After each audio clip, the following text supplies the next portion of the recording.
Hello again, Honky Tonks. Now I know I've made a lot of videos slagging off Reform, but you need to understand, it was Richard Tice I was after. I wanted him to step down, step aside, and at the very least have Lee Anderson or someone more credible take over. And that happened.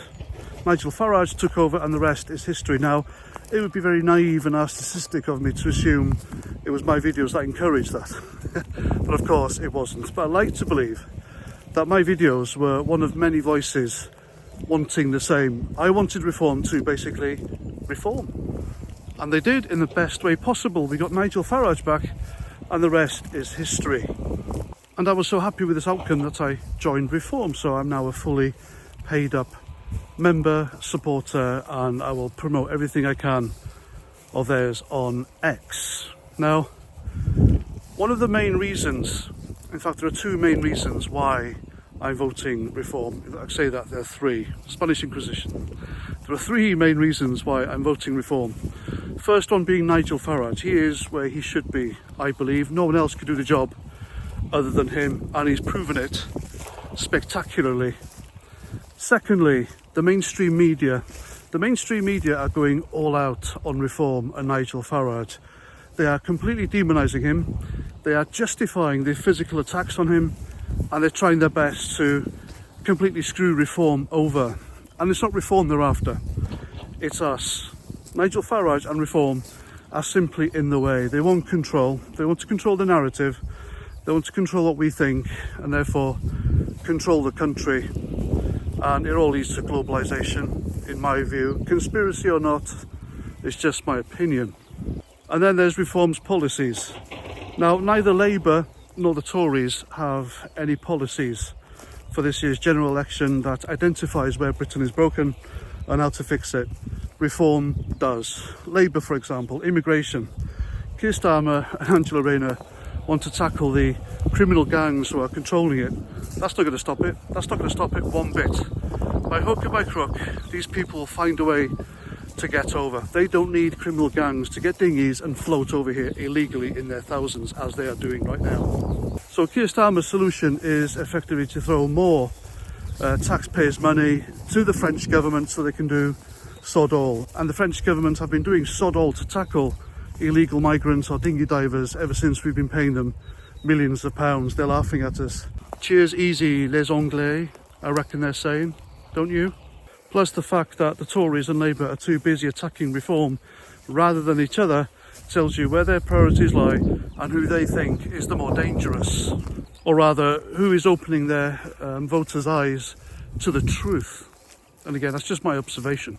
But back to the mainstream media, they're going all out against Nigel Farage. As I said, they're trying to justify the attacks on him. If you see the journalists on X, they're laughing about it.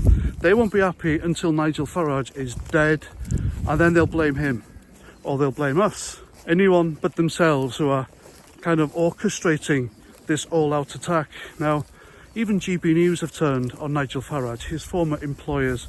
But he was on GMB, Good Morning Britain, the other day, and they had former Labour MP Ed Balls, of all people, interviewing him. Well, it was more of a one-sided argument. He'd ask him a question, and they weren't even good questions. They weren't probing questions. There were nothing about picking holes in policies, rather than shouting at him and then interrupting him when he tried to answer. That's what Nigel Farage is up against.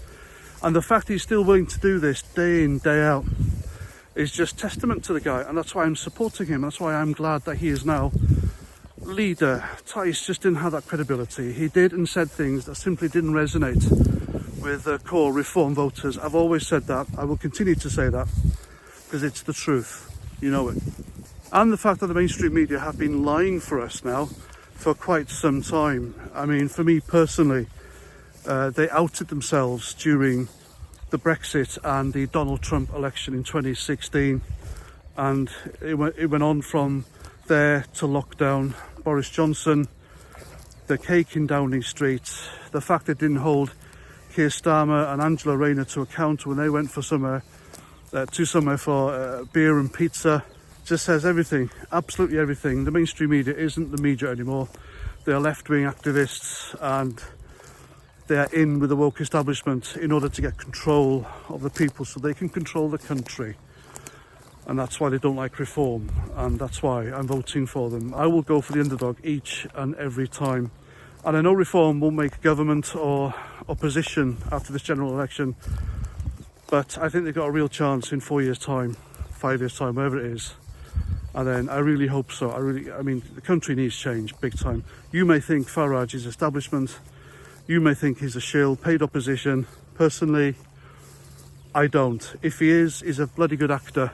But for now, I'm convinced, finally, that there is somebody who represents me, my interests, and the country's interests as a whole. Somebody who puts us first. That's all we've ever wanted. And Labour and Tories, they never gave us that. Well, in recent times anyway. So there we go. That's why I'm voting reform. Please let me know your comments. As usual, I always read them. I interact when I can. And that's that. I'm Paz49. Thanks for listening.